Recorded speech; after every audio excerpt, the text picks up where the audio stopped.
Hello, everyone. Greetings from Moscow, Russia. Today is the first day I plan to be going on a number of series of discussion concerning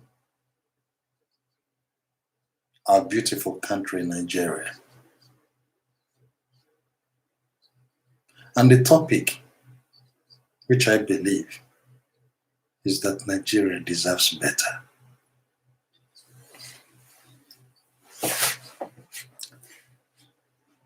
I have been following the events happening in Nigeria over the years, and I have been following that with deep concern.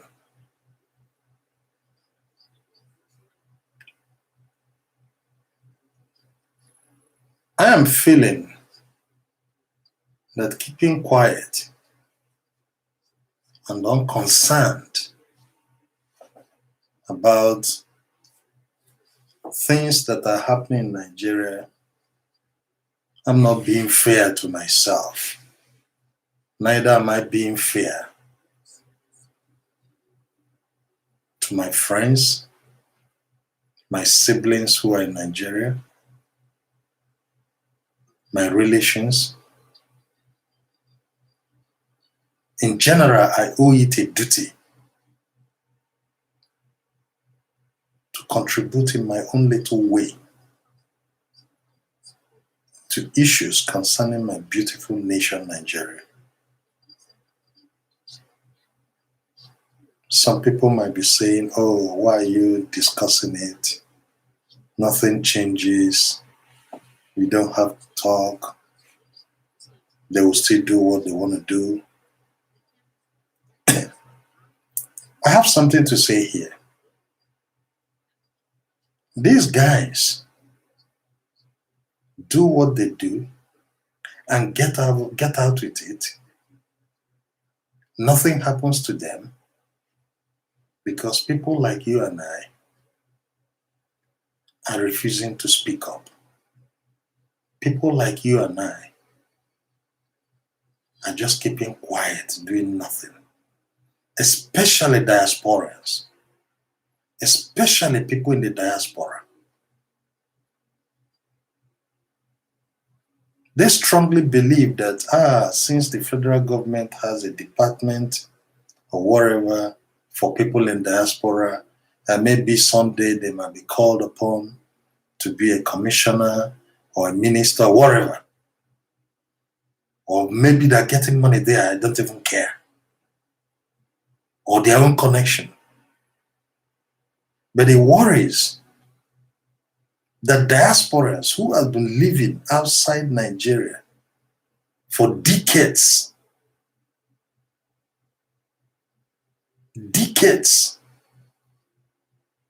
who are living in normal societies, where you wake up in the morning, there is light, you need water, you just open your tap, it's running. You want to do anything with electricity, it's there 24 hours. Practically everything you want is there. Maybe you might pay some tax over it. But the fact that these things are functional abroad and you're comfortable,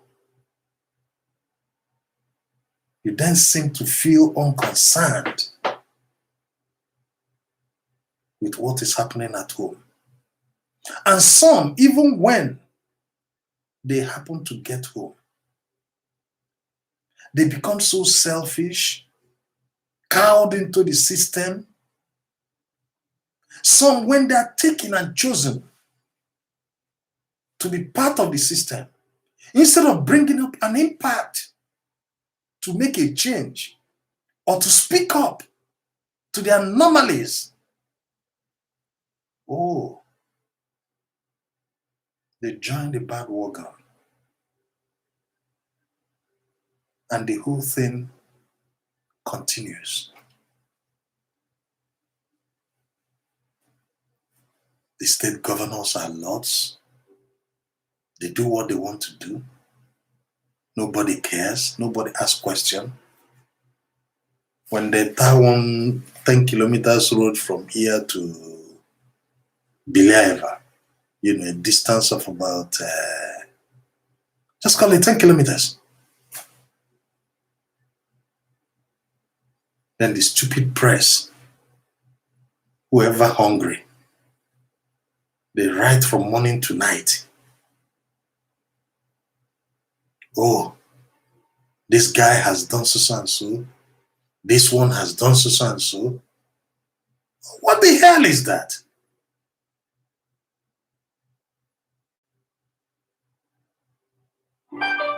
The gutters are dirty. The whole place littered with rubbish. The air you breathe is filthy. Dust everywhere. No light. No drinking water. Everywhere generators making noise. And you feel comfortable with that. You start asking me questions. Why should I say something? It doesn't concern. Some people have opted to total disintegration. Of course, I don't blame them. They have now just refused to partake in anything.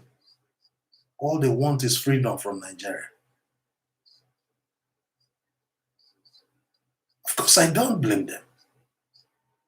Because people are so getting frustrated with the system.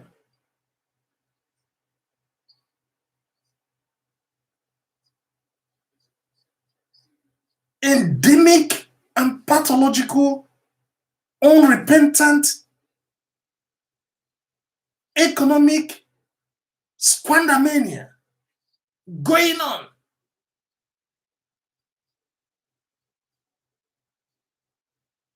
From the presidency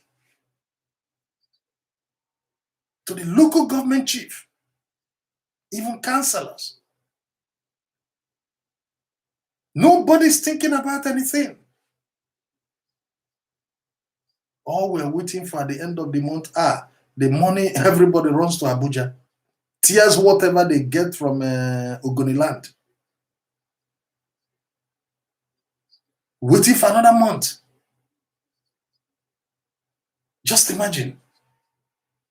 Nigerians gathered together, donated billions and billions of naira just to help the poor and feed the poor.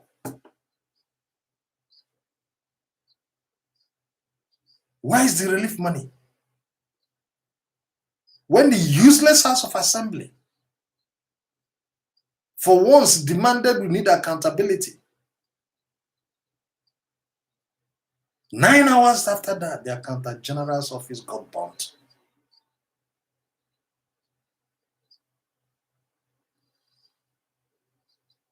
As if that is not enough, INEC got burnt. As well, another one got burnt.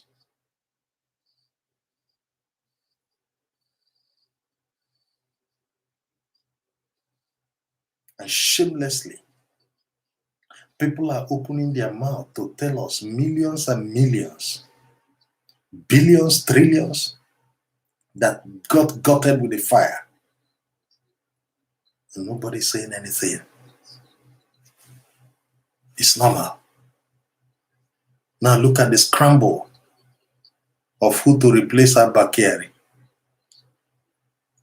Even former state governors, present state governors, senators, House of Representative members, everybody that's scrambling, they're ready to pay anything to be appointed. That position Abba Kyari took, left open. Simply because we have a docile president who practically is unconscious of what is happening. He doesn't even remember where he is. Unfortunately, that's true. He doesn't remember where he is or what is happening to him. They want that position because they now become the de facto president.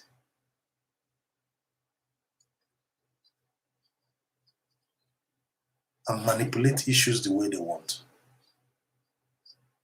at the expense of over 2 million people, 200 million. For God's sake, why are we this wicked?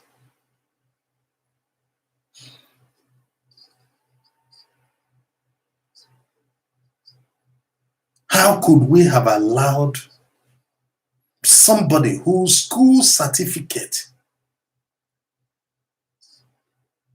is questionable to even contest for an election?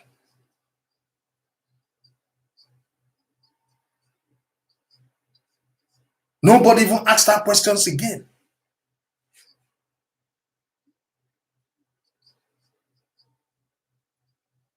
WAEC hurriedly cooked up one story, carried and come. Army came to talk their own nonsense. The whole thing is kangaroo. All to make sure that the system is manipulated. You keep manipulating things. You keep manipulating things. You turn them upside down. Now they're scrambling for 2023. Scrambling to retain in power at all cost. For God's sake, what are you going to do there when you cannot even rule yourself? How long are we going to be deceived? Look at what is happening in Ghana. Look at what is happening in Warri. How our soldiers are treating Nigerians. Some of them are being dumped in sockaway pits and gutters. Gutters with all sorts of dirt inside. And then you be human enough to tell another human being to get himself inside that gutter. Because you're wearing one useless uniform and you carry the gun and nobody questions you. You're now the Lord of the Rings. When they send them down there to go and face the terrorists in Boko Haram, they keep crying, woo, crying like wolf. I cannot fight. They will kill me. Now you go to civilians and you're dealing with them that way. That's why you show your might. Go to Zambisa Forest.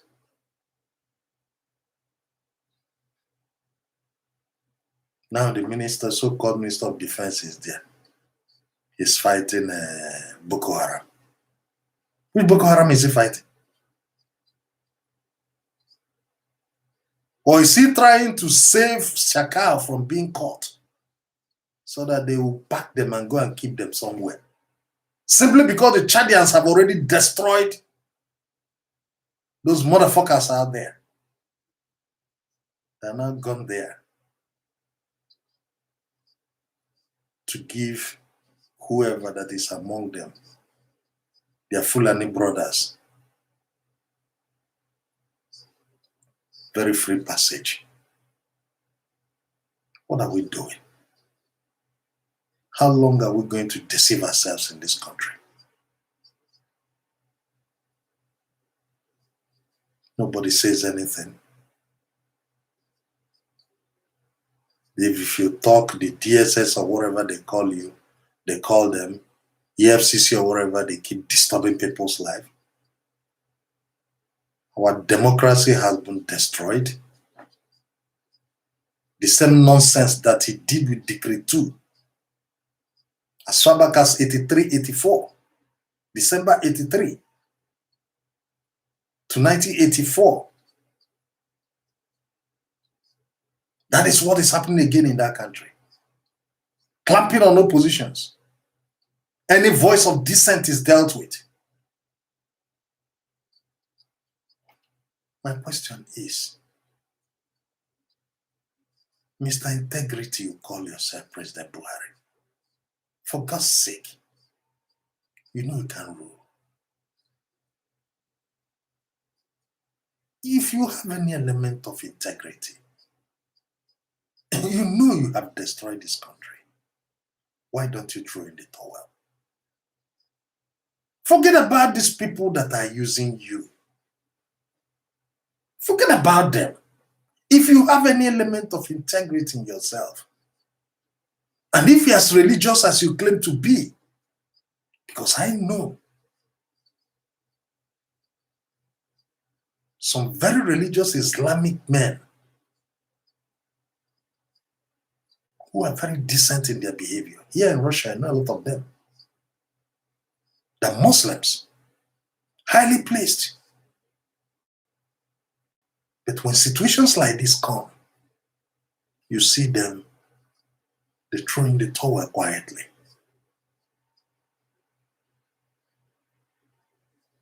Yassin is not a Muslim. There come a time he knew he can no more rule. He quietly threw in the towel and brought in His Excellency Vladimir Vladimirovich Putin. And the man has been steering the affairs of the country and things started moving. What are you doing there? Does it mean you have no conscience? Don't you see your people are hungry? Don't you see that you have lost it all? Don't you see you cannot do anything? Don't you see that the country is decayed? I'm not even talking about all these boys who hang themselves around you, creating the impression that things are well. I call them boys. Yes, about my age mates. I'm teaching them all this. What they're doing, I don't even know. The other one sits in Lagos and calls himself Jagagba. Jagagba.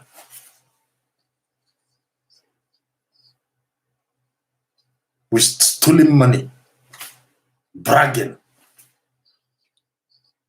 and nobody questions him.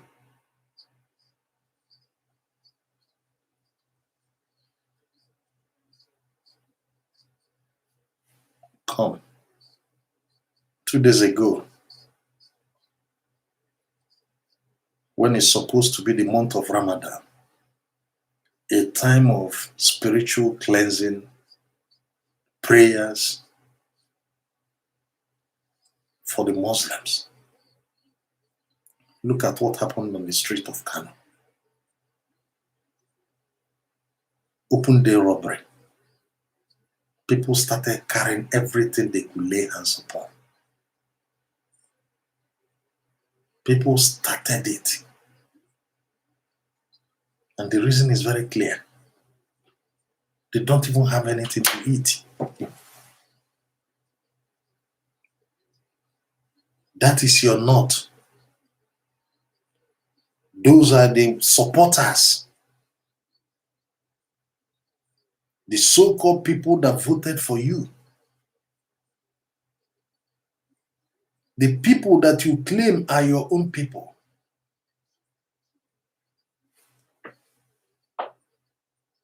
Yes. They are there. Looting everywhere. Scattering everything. And there's nothing you can do about it. I don't even know whether you go through the news. I don't even know whether you read at all. The most interesting question is this. Why are you there? For God's sake, why?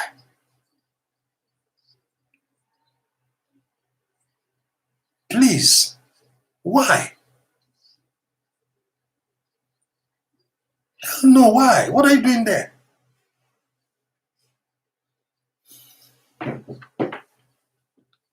You just can't. You just can't run the affairs. You have never done that and you can never. Even in 1983, when you came and destroyed the Second Republic,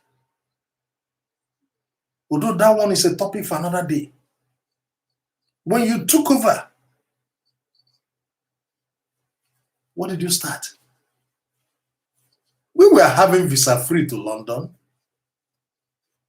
We were having visa free to virtually all countries. I remember myself, April 1982, in Heathrow, I entered. I bought Thomas Hook's traveler's check from Nigeria with 500 naira. I bought 405 pounds Thomas Hook TC. 1982, that was Shagari's regime, April. I flew into England. At Heathrow Airport, I was stunting. I was given 6 months, no visa.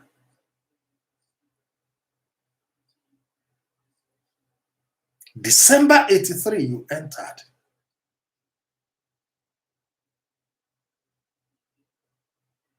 By August 1983, I flew in again to England.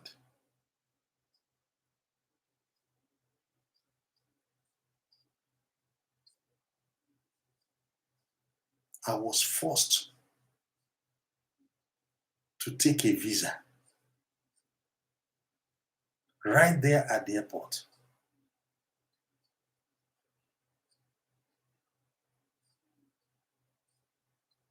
Why? I don't know what you and Omar Diko and all these people were doing.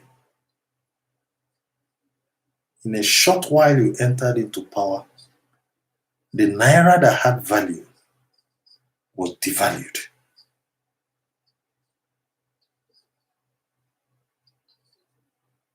Believe me, when I saw in 2015, Tinubu and all these people packaged you to be there, I knew we are not capable to do anything. I know very well. I had no doubt in my mind that we are not capable to do anything.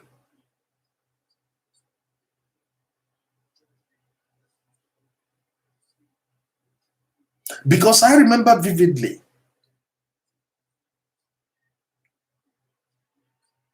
what happened in 83. All you were concerned about was jailing everybody, packing them and putting in prison. Then your own brother Shagari, you put him under house arrest. The vice president Ekweme, he's an Igbo man, you dumped him in jail. Ambrose Ale, you dumped him in jail. Bola Ige, all of them.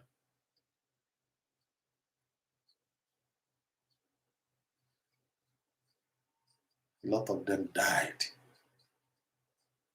Sam Bakwe, the only governor in Imo State that ever worked for Imo State.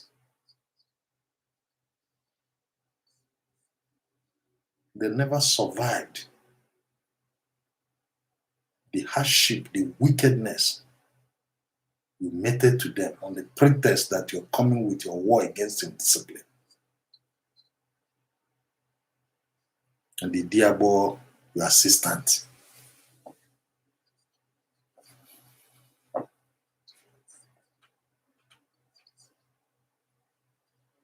You destroyed everything.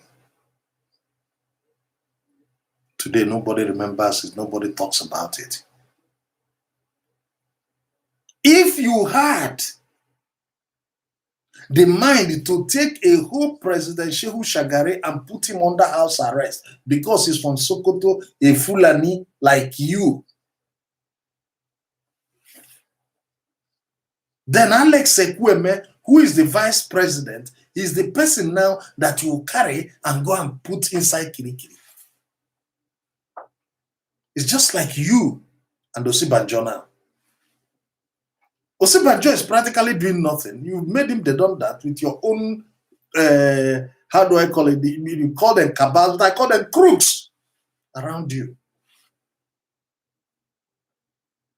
You've made him done that. It's just like somebody coming in now, carry Paul Osinbajo, put him in and carry you and go and put you in presidential villa to be relaxing.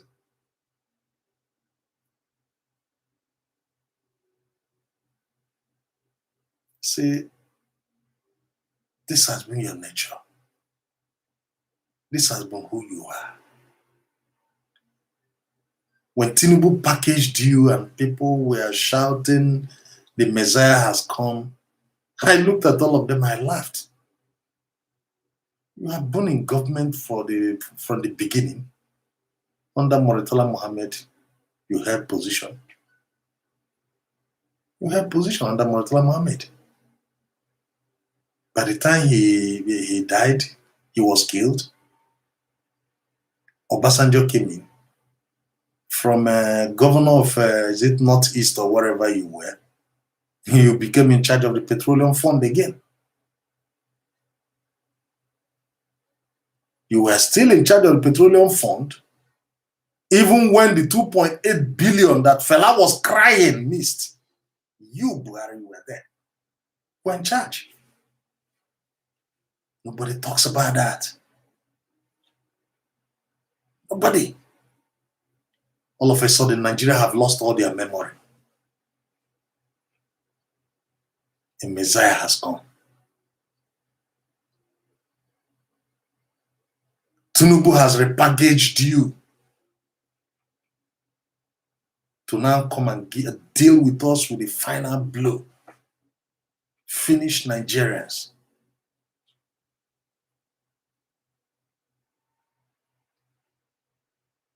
Such is your sadism that I think you derive joy looking at our people eat each other.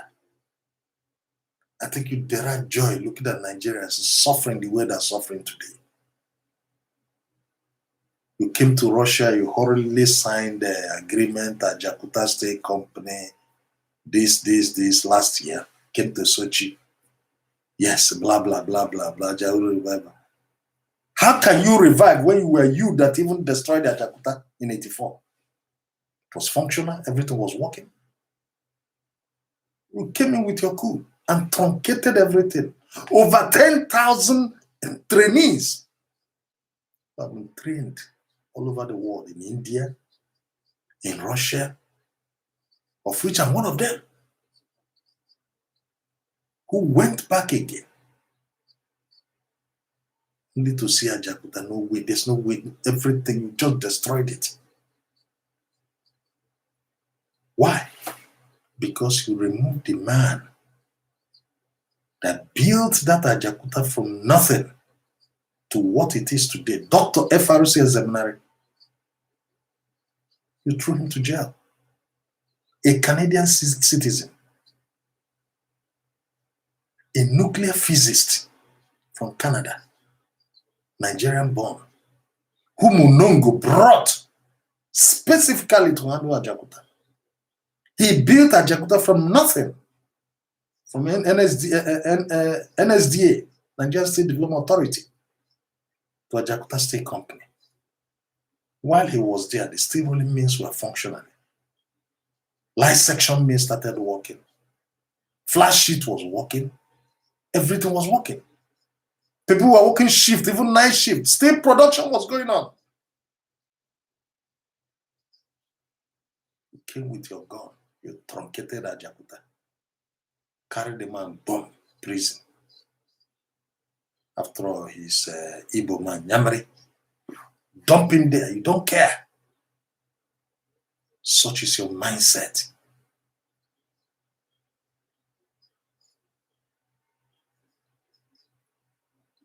Now we have you there. For God's sake, another wasted 8 years. 8 years of total waste. Nigerians should ask themselves, for 8 good years,